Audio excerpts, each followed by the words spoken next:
Bonjour. Dans l'enfance, j'ai visité un jour une chaîne d'abattage et de conditionnement de poulets.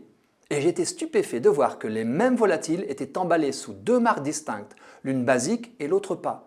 Le poulet le plus cher n'avait qu'un avantage, un ruban rouge noué entre la tête et le croupion. Je viens de découvrir un coup marketing génial qui enfonce ce clou. En 2018, 80 influenceurs furent invités à Los Angeles au lancement d'une marque de chaussures italienne dénommée Bruno Palezzi. Dans la boutique d'un quartier chic, les chaussures étaient présentées par des mannequins et exposées comme des œuvres d'art. Leur prix était libre. Grisés, nombre d'influenceurs en achetèrent en versant jusqu'à 600 $ la paire. Or, c'était une fausse marque. Bruno Palezzi n'existe pas, mais les chaussures étaient celles d'une vraie marque, l'enseigne à bas prix Payless, vendue moins de 50 $ la paire. C'est elle qui avait organisé le canular. Le tout était filmé par une agence de publicité. Payless a pu diffuser sa démonstration imparable. Nos chaussures bon marché trompent leur monde et paraissent luxueuses.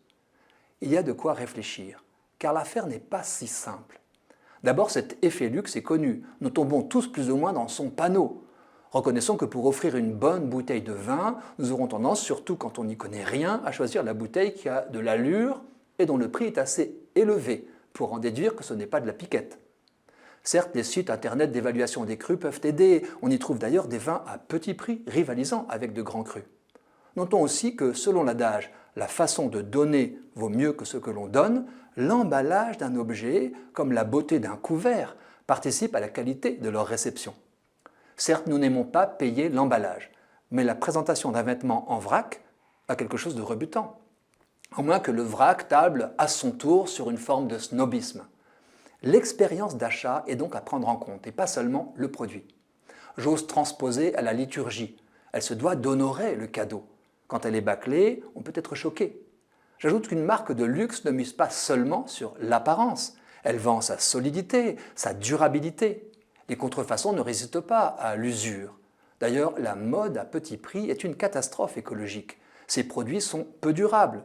Peu portés, ils s'usent très vite et en plus, ils sont de moins en moins recyclables à cause de la médiocre qualité des tissus synthétiques avec lesquels ils sont faits. L'événement du faux lancement d'une fausse marque de chaussures pose d'autres questions. J'ai lu l'avis de critiques de mode plus expérimentés que de simples influenceurs. Ils pensent qu'ils ne se seraient pas laissés berner par des objets produits en série. Un commentateur suspecte même un mensonge dans le mensonge à propos de ceux qu'on voit s'extasier devant des chaussures qu'ils croient à 600 $ avant d'être confondus en découvrant leur prix réel. Étaient-ils de vrais influenceurs ou des acteurs payés pour la publicité? Quoi qu'il en soit, toute mise en exergue de notre tendance à la crédulité nous déniaise. C'est la seule bonne nouvelle.